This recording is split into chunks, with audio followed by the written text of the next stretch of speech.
ating pong mga Coast Guard operatives ay nag-carry out po ng special operation na to. Tinanggal po ang anchor, no, ng floating barrier na to without actually cutting the entire yung entire floating barrier. Ang ginawa lang natin dito is pinagka-cut natin yung nag-anchor sa kanya para tuluyan itong matangay, no, sa kabilang side. So ito ang ginawa natin ngayon. At the same time, makikita mo sa video, no, Sir Christian, kinuha pa natin yung anchor na nagsisecure dun sa floating barrier na yon. Gaano ba kahaba yung buong barrier na yan, yung pinag-uusapan natin dito? Ang buong barrier na to, sir, is 300 meters long. No? Ang haba nito. So ito yung nagko-cover mismo ng buong bunganga ng Baho de Masinloc na southeast entrance, kung saan dito supposedly pumapasok ang ating mga Filipino fishermen. So sa end niya, merong anchor para hindi siya padparin ng alon, no?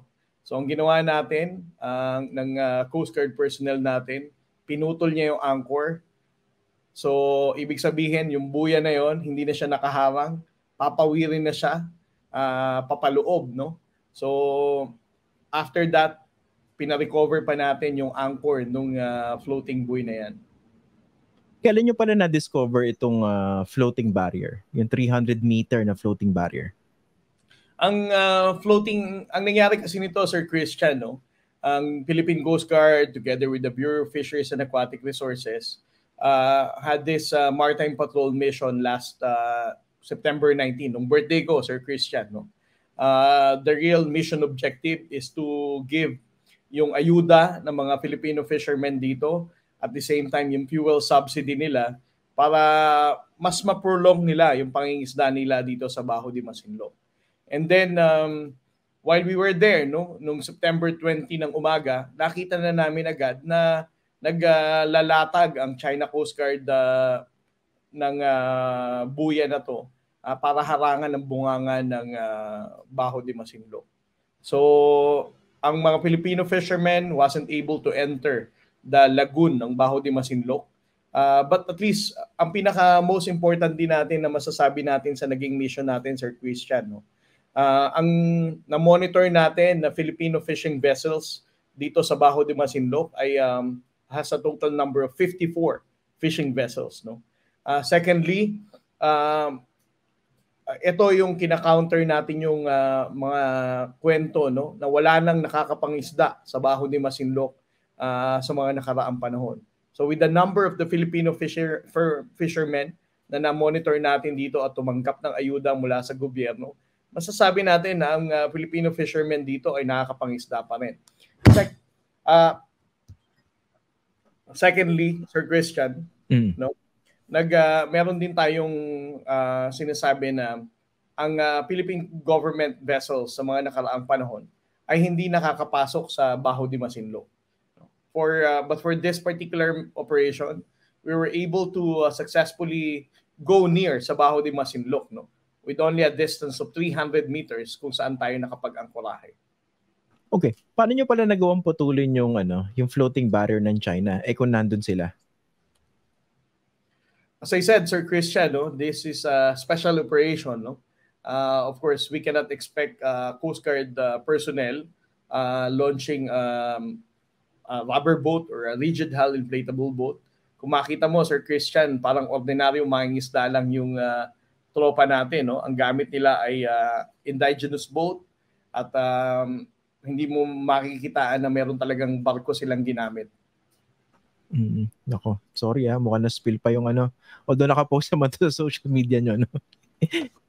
Anyway, ang rito, kumusta yung response ng China? Syempre, nalaman na nila by this time, it's out in public. So, ano nag-response ng China dito sa ginawang pagputol?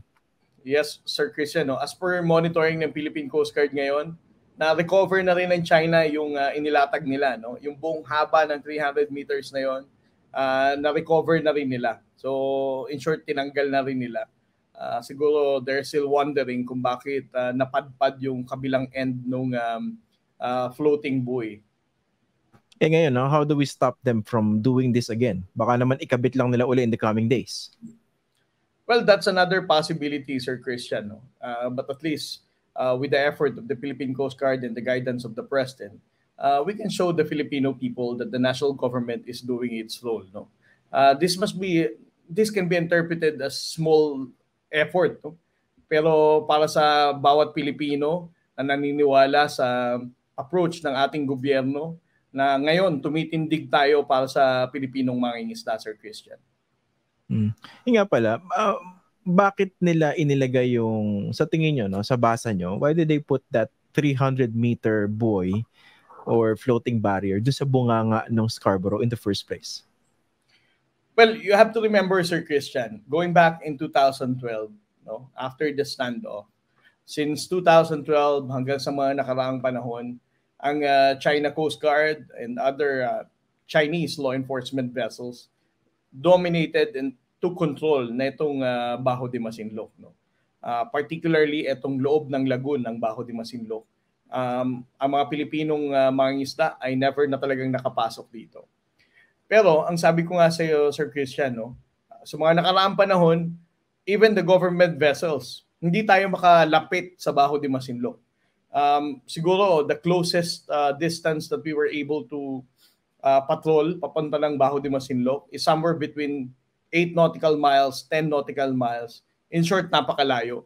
But this time, with the effort ng ating Bureau of Fisheries and Aquatic Resources and the Philippine Coast Guard in continuously exposing, no, and being transparent about what is happening in the West Philippine Sea, it became easier for our BFAR vessel nung nakaraang mission na pumasok dahil namataan nila na meron tayong embedded na mga media friends and journalists. Nakita nila yung malalaking lente ng ating mga kasamahang sa industriya ng media, no? And it allowed them to be able to navigate and to come closer sa Bajo de Masinloc. So, for so many years, hindi tayo nakakalapit, and yet nakalapit tayo ngayon. And kung ang next question is, bakit ngayon lang ba natin talaga na-monitor na nagaharang sila? We have been hearing stories from the Filipino fishermen sa accounts nila na nakita nila talaga na inaharangan to. But this is the only first time that the Philippine government vessel was able to document, no, yung paglalatag mismo nila ng floating barrier. It's because this is only the first time na nakalapit tayo ng ganitong kalapit. Pero ngayon, how close are the fishermen really doon sa pangingisda sa Scarborough? Nakakapasok ba sila rin sa mismong loob or outside pa rin? Until now, Sir Christian, hindi pa rin sila nakakapasok sa lagoon dahil of course, nung nakaraang mission nga natin, nung patrol natin, is may harang pa rin yung bunganga ng Bajo de Masinloc. But what is important for us to highlight is ang immediate surrounding ng Bajo de Masinloc, Sir Christian, nakakapangisda pa rin naman ng mga Pilipino dito.